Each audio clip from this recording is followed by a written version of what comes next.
这是第一部让游乐园和恐怖联系到一起的影片，更是让不少人对小丑产生了心理阴影。它便是炼胆必备佳片《咒乐园》。故事开始，一个小女孩坐上摩天轮，突然机器出现故障，女孩不小心从高空跌落，当场便没了生命体征。而这一幕恰巧被阿伟兄妹看到。这时，一个小丑走到女孩身边，竟诡异地笑了起来，随后吊死在摩天轮上。从此，游乐园便接连发生命案，不得已资方只能将其关闭。转眼14年过去，当年那对兄妹已长大成人。哥哥阿伟无意间发现游乐园当年的报道，回想起当年目睹的场景，他察觉此事疑点重重，于是便偷偷来到游乐园。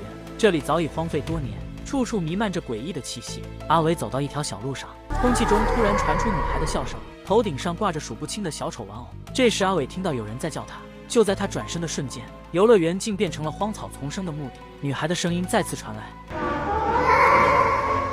地下突然伸出一只雪白的黑手，直接将阿伟拽了下去。自此阿伟便离奇失踪了。妹妹冬梅从此噩梦缠身，经常梦到阿飘和游乐园，她认为这两者必然有关联。于是冬梅便来到哥哥房间内，发现对方一直在调查游乐园的事情，随后找到老妈宝姐寻求帮助。宝姐是冥神婆，有一部专门驱鬼的摄像机，只要对着鬼魂按动快门，再把照片焚烧掉，就可以让他们重新转世。而让冬梅想不到的是，此时的老妈正在祭拜哥哥。家人都話未揾到啦，你憑咩話我哥死咗啫？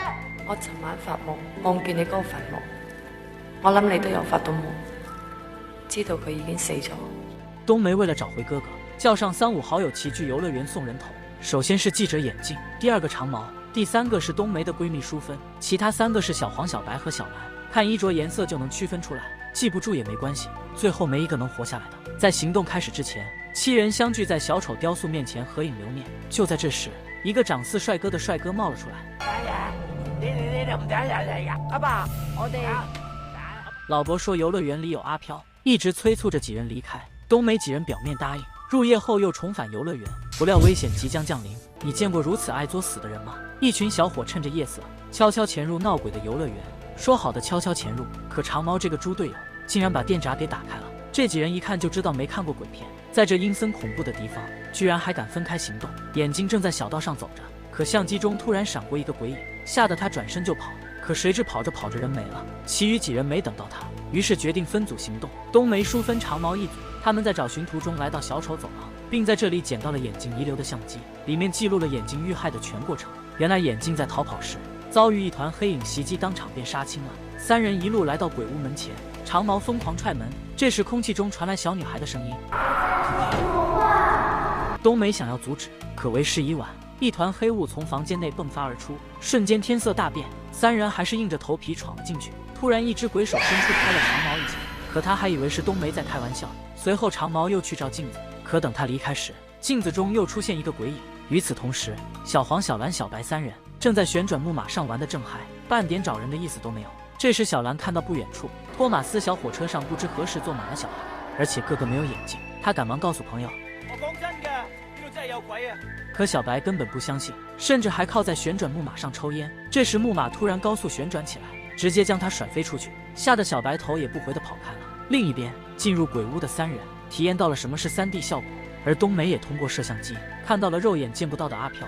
随后还没等3人走远，眼睛的尸体就从头顶掉了下来，吓得3人拔腿就跑。长毛慌不择路跑进蜡像馆，不幸被僵尸袭击，还好长毛带点脑子，用身边的蜡烛将僵尸点燃，顺利逃过一劫。可冬梅就不一样了，本来是可以逃掉的，但导演为了节目效果，让冬梅打开摄像机看路，结果镜头前有着无数双雪白的黑手，冬梅被吓得连连后退。可身后又缓缓走来一只女阿飘，这下芭比 Q 了，冬梅只能咬牙朝前面奔去，而其他人就倒霉了。淑芬被无数鬼手撕碎，小白被阿飘拉进水里，凭借护身符逃过一劫，可转身又被钢丝割掉了脑袋。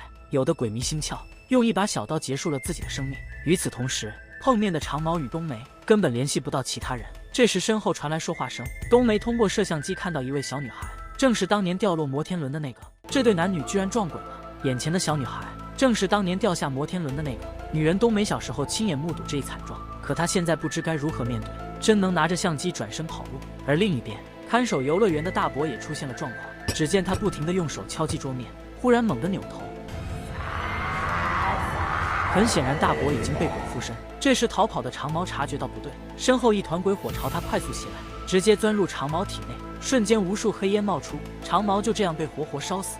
这时小女孩也跟了过来，他带着冬梅去到坟场，通过相机，冬梅得知哥哥被拽进了地下，他急忙伸手去抛，果然里面埋的是哥哥尸体。突然死去的哥哥睁开双眼，吓得冬梅哇的一声叫了出来，把周围的丧尸吓得一激灵，全部朝冬梅蜂拥而去。冬梅慌不择路，再次跑到摩天轮附近。另一边，在家中的宝姐察觉到女儿有危险，于是拿着摄魂相机前去搭救。与此同时，逃跑的冬梅遇到了闺蜜淑芬的尸体，她抱着尸体嚎啕大哭，完全没注意到身后正要拿斧子给她剃头的大伯。好在宝姐及时赶到，将被鬼附身的大伯击退。随后宝姐打出一道黄符，拿出摄魂相机，对着大伯按下快门，夺走了他的魂魄。可大伯随后又站了起来，宝姐再次按下快门，总算是将他干掉。可这时身后的小丑玩起偷袭，操纵斧头把宝姐砍伤，接着一团黑影附身在老妈身上。老妈用最后仅存的意志告诉冬梅，让她拿相机对着自己拍照。虽然冬梅万般不愿，但最后也只能硬着头皮拍照。就这样，恶鬼被封印，可老妈也离开了人间。原来当初开发商为建造游乐园，将一大片坟场摧毁，导致鬼魂无处可去，而这其中就有一只恶鬼。正因为它的存在，导致设备出现问题，小女孩意外死亡。电影最后，冬梅烧毁了所有照片，唯独留下了几人的合照。真正的恶鬼就是身后的小丑。